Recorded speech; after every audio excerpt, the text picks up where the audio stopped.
Hi everyone, welcome to CUET times. ये video में हम अपने बोर्ड्स एग्जामिनेशन की बात करने जा रहे हैं। बोर्ड्स की डेट शीट आ चुकी है क्योंकि CUET से पहले हमारे जो है बोर्ड्स है। अब सबसे पहली बात तो बहुत से स्टूडेंट्स के डाउट है कि हाउ मतलब कन्फ्यूजन हो जाती है कि हाउ टू एज बोर्ड, जिसने कभी कभी बहुत से स्टूडेंट्स से होते हैं कि जिन्होंने पढ़ना स्टार्ट भी नहीं किया है। तो हम ये 2 मंथ में जो है, इस 2 महीने में किस तरीके से जो है अपनी प्रिपरेशन को स्ट्रीमलाइन कर सकते हैं, या फिर ये बोल लो कि इस तरीके से पढ़ें कि आपको जो बोर्ड्स है और साथ साथ आपका CUET एग्ज़ाम है वो एक ही साथ इंटीग्रेट हो जाए। क्योंकि जो मोस्टली सेंट्रल यूनिवर्सिटीज़ हैं वो अपना CUET के थ्रू अब आपका जो है एडमिशन्स लेती हैं, स्पेसिफिकली DU, जिसमें आपको CUET के थ्रू ही जो है एडमिशन मिलता है। लेकिन यहाँ पे हम बात कर रहे हैं बोर्ड्स की कि किस तरीके से 2 महीने में वो पूरी प्रिपरेशन कर लें। देखो, बोर्ड्स के लिए प्रिपेयर करोगे तो साथ साथ उस एग्ज़ाम की भी जो है आपकी प्रिपरेशन हो जाएगी। लेकिन अब हम स्टार्ट कैसे करें, क्योंकि फरवरी में जो है एग्ज़ाम है एंड आज जो है 25 दिसंबर हो चुका है।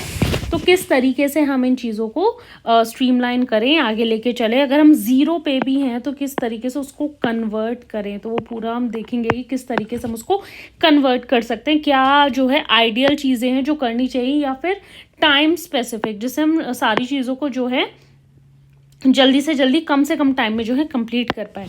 तो सबसे पहली बात जो सबसे इम्पॉर्टेंट होता है वो हर कोई यही बोलेगा कि just make a time table.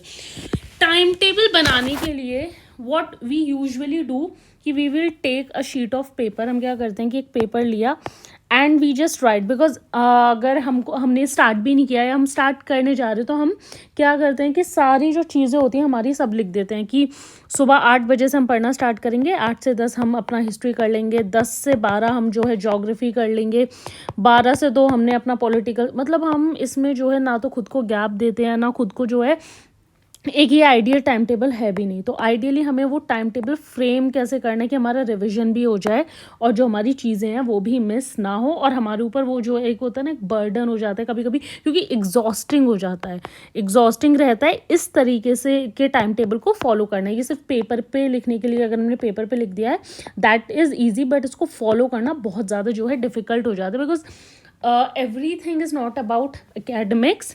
Psychologically हमारा सबकॉन्शियस माइंड हमें अलाउ नहीं करता कि हम इतनी सारी चीज़ों को रिटेन कर सकें, बिकॉज अगर आप फर्स्ट टाइम रीड कर रहे हैं तो आप 25% ही रिटेन कर पाएंगे। तो अगर हम इस थिंकिंग से भी बैठे हैं कि इस गो में हमें सारी चीज़ें पढ़ लेंगे, हमें याद रहेंगी, your brain only retains 25% of the thing.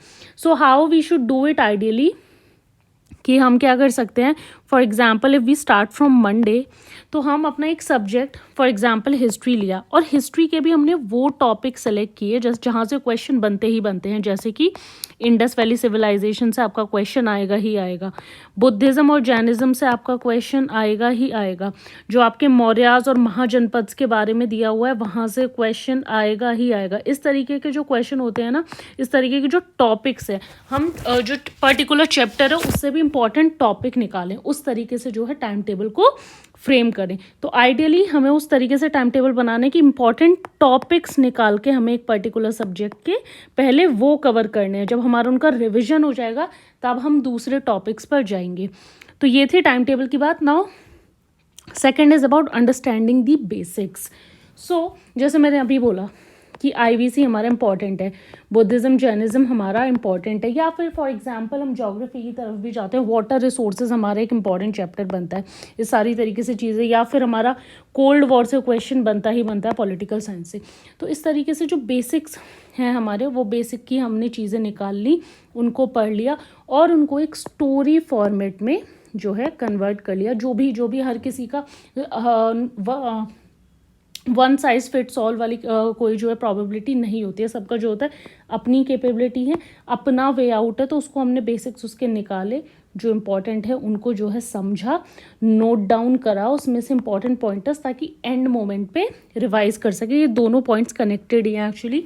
Notes भी जो होता है ना, आप इस तरीके से बना लोगे, क्योंकि देखो जैसे आपको लिखने हैं, आंसर लिखने होते हैं, तो what you do when you are studying about the Indus Valley civilisation, just make a introduction कि हड़प्पन, आप जैसे इसमें आप मिच्योर हड़प्पन के बारे में पढ़ रहे हैं ना, मिच्योर हड़प्पा फेज़ के बारे में पढ़ रहे हो, 2600 से 1900 BC तक ये होता है, ठीक है।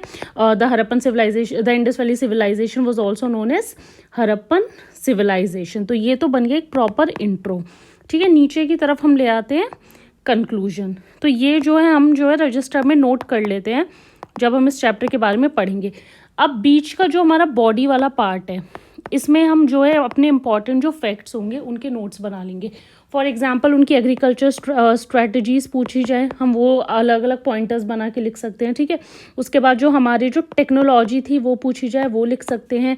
फेमस साइट्स कहाँ से क्या मिला था, वो सारी चीज़ें जो है हम नोट कर सकते हैं। तो एक कॉमन इंट्रो और कंक्लूजन हम थोड़ा सा जो है फ्रेम कर सकते हैं, और उसके बाद जो बॉडी है, जो हम अपने नोट्स बनाएंगे, वो पॉइंटर्स फॉर्म में एकदम छोटा छोटा, या तो बुक के साइड में ही या स्टिकी नोट्स पे डायरेक्ट हम उसको लिख सकते हैं। नोट्स हम कैसे फ्रेम करेंगे, बिल्कुल वन लाइन पॉइंटर्स, ताकि एग्जाम के टाइम वो बल्कि ना हो जाए, बल्कि नोट्स कभी रिवाइज नहीं हो पाते हैं। कि इंडस वैली सिविलाइजेशन का हमने लिख दिया TP, यानी कि टाइम पीरियड क्या है, ठीक है। फर्स्ट साइट क्या थी वो हमने नोट कर लिया, ठीक है। बिगेस्ट साइट कौन सी थी वो हमने नोट कर लिया, ठीक है। कहाँ पे जो है वाटर रिजर्वॉयर मिला, वो हमने जो है जो मतलब बेसिक इंपॉर्टेंट पॉइंट्स है वो हमने नोट कर लिए। किन साइट्स पे सिटाडेल नहीं है वो हमने नोट कर लिया। रिलीजियस प्रैक्टिस क्या थी, तो इस तरीके से कुछ हेडिंग्स बना ली, और उसके आगे जो भी उसकी इन्फॉर्मेशन है वो नोट कर ली। कोशिश करिए कि इसको ना 1 पेज में ही, 1 पेजर्स बनाए, 1 पेज में ही इसको कंप्लीट कर सके। Now next point is variety in subject. Why it is important, because एक ही अगर if you keep studying history throughout the day you will be bored, और if you keep studying any other subject for 2 consecutive days then you will be bored, वो monotonous हो जाता है। तो there are different multiple permutation combination for this. what you can do, either do history कि एक दिन में आज हमने हिस्ट्री के 10 या 5 टॉपिक निकाले हैं, वो हमने कंप्लीट कर लिए। Then next day don't continue with it, कुछ आप पॉलिटिकल साइंस का उठा सकते हैं। Then alternate day you can take on your history. एक परम्यूटेशन कॉम्बिनेशन ये होता है, या फिर एक दिन में 2 सब्जेक्ट 5 टॉपिक्स ईच हम वो कंप्लीट कर रहे हैं। नेक्स्ट डे सिमिलर हम वो कर रहे हैं। Now keep the third day for the revision of the topics you have covered in these 2 days। जो मंडे और ट्यूसडे को टॉपिक कवर किए हैं, वेडनेसडे को उसको रिवाइज कर लो। Because what we usually do कि हमने पूरे वीक का टाइम टेबल बना दिया, Monday Tuesday Wednesday Thursday Friday, and we don't revise enough. तो रिविजन नहीं हो पाता, उससे चीज़ें भूल जाते हैं, एंड देन एक पैनिक क्रिएट हो जाता है कि चीज़ें भूल गए हैं। तो what you do is Monday Tuesday उनको जो है पढ़ सकते हो, वेडनेसडे को रिवाइज किया, then Thursday Friday some other topic, then Saturday को उसको रिवाइज कर लिया। एंड एज आई सेड इसके बहुत सारे परम्यूटेशन कॉम्बिनेशन है इसमें अपने तरीके से बनाने के लिए। तो there can be another one also कि मंडे से फ्राइडे जो है हमने पढ़ा, and then we are keeping the weekend for the revision की सैटरडे संडे जो है हमने रिविजन के लिए रखे, उस दिन हमने जो है रिविजन कर लिया। तो इस तरीके से बहुत सारे चीज़ें हैं जो हमारी कैपेबिलिटी के अकॉर्डिंग कि हमारे माइंड की रिटेनिंग कैपेसिटी क्या है, या हमारा माइंड किस तरीके से चलता है, किन चीज़ों को जल्दी ग्रास्प करता है, उस तरीके से उसको बना सकते हैं। नाउ नेक्स्ट मूविंग ऑन जो हमारी चीज़ है दैट इज़ अबाउट वीक और स्ट्रॉन्ग सब्जेक्ट। सबसे पहले what you should do, you should just prioritise your subject, है ना, कि पहले उसको प्रायोरिटाइज किया। जैसे कि सपोज अगर हम हिस्ट्री और पॉलिटी का ही एग्जाम्पल ले रहे हैं कि किस में आपकी जो है ज़्यादा गलतियां हो रही हैं या ज़्यादा सिलेबस बचा है पढ़ने के लिए, तो वो हम प्रायोरिटाइज कर सकते हैं। या किस सब्जेक्ट में जो है हम बहुत स्ट्रॉन्ग है उससे डरने की। फॉर एग्जांपल अगर हिस्ट्री से डर नहीं लग रहा है तो उसका टाइम पीरियड थोड़ा सा कम कर दो, पॉलिटिकल साइंस का बढ़ा लो उसको थोड़ा सा, क्योंकि हमें स्ट्रेंथ, ऐसा नहीं है कि हिस्ट्री में डर नहीं लग रहा है तो उसको पढ़ना छोड़ दें, है ना, क्योंकि स्ट्रेंथ को कभी नहीं छोड़ते हैं। जो वीकनेस है, फॉर एग्जांपल अगर पॉलिटी में दिक्कत हो रही है, वो वीक सब्जेक्ट है, तो उसको हम स्ट्रेंथ में जो है कन्वर्ट कर सकते हैं। लेकिन जो हमारी स्ट्रेंथ है, डोंट लीव इट कभी भी कि अगर हिस्ट्री आती है तो उसको जो है पढ़ा नहीं है, बाद में करेंगे, एंड टाइम पे रिवाइज कर लेंगे तब हो जाएगा, तब तक बाकी सब्जेक्ट। तो उससे क्या होगा, जो बाकी सब्जेक्ट है उसको आप धीरे धीरे कन्वर्ट करो, बट जो ऑलरेडी कन्वर्टेड था उसको कभी हमें जो है लीव नहीं करना है। Now moving on, don't give much importance to hours. So what we usually do is that, as I said in the beginning, कि 8 से 10 जो है हमने 2 hours रख लिए, और हम 2 घंटे जो है पढ़े हैं, तो ये तो बहुत सारा हो गया।